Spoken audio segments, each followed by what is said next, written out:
বন্ধুরা, আজ একটি ভয়ঙ্কর বনের কথা বলবো, যে বনে ছিল শুধু সুখ আর শান্তি। সব প্রাণীরা মিলে একসাথে বসবাস করত। কিন্তু সেই বনে হঠাৎ করে কোথা থেকে একটি বিশাল আকারের হাতি ঢুকে পড়ে। তখন তাকে দেখে সবাই অবাক হয়ে গেল। তখন তাকে সবাই মেনে নিল। তখন তারা তো জানে না সে যে শয়তান হাতি।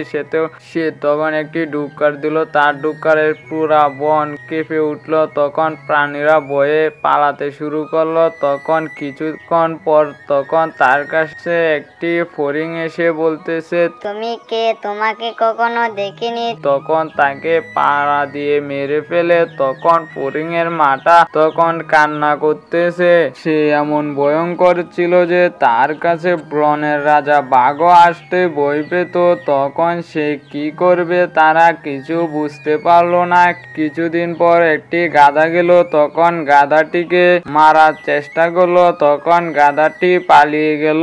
তখন তারা কিছু বুঝতে না পেরে সব প্রাণীরা বসে তারা একটা মিটিং করতেছে, কিভাবে আমাদের বনকে রক্ষা করতে পারবো। তখন কিছু ভাবতে না পেরে তখন সিংহ মামা বলতেছে, শিয়ালের কাছে যাই, শিয়ালকে গিয়ে বলি যে আমাদের এই অবস্থা। তখন শিয়াল দেখি কি করে আমাদের জন্য।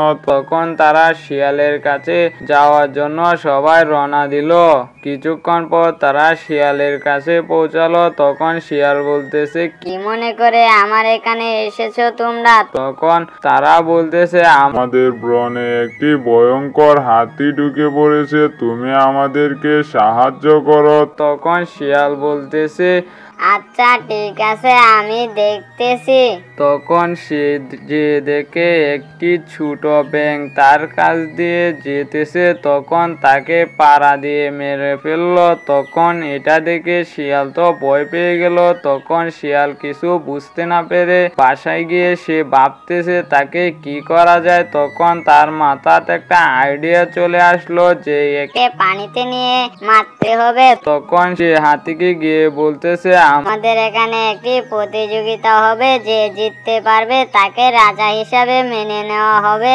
তখন হাতি ভাবতেছে যে আমার তো রাজা হওয়ারই ইচ্ছে ছিল, এখন দেখা যায় আমার জন্য খুবই সহজ হয়ে গেছে। তখন বলতেছে, কি এমন প্রতিযোগিতা? সে বলতেছে, নদী সাঁতরে পার হতে হবে, যে পার হতে পারবে তাকে রাজা হিসাবে মানা হবে। তখন হাতি বলতেছে, আচ্ছা ঠিক আছে, তাহলে চলো। তখন তারা নদীর ধারে গেল। তখন এখানে সব প্রাণীরা উপস্থিত ছিল। তখন শিয়ালটি নদীর সাঁতরে পার হয়ে গেল।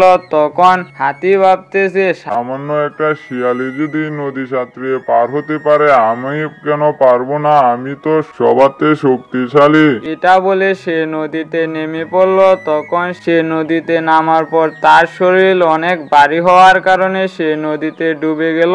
তখন ওই হাতিটা সবাইকে বলতেছে, আমাকে বাঁচাও, আমাকে বাঁচাও, তা না হলে আমি মরে যাবো। তখন শিয়ালটি ওই পার থেকে বলতেছে, তোমাকে কেন আমি বাঁচাবো? তুমি কাউকে শান্তিতে থাকতে দাওনি, এখন বুঝো মৃত্যু যন্ত্রণা কাকে বলে।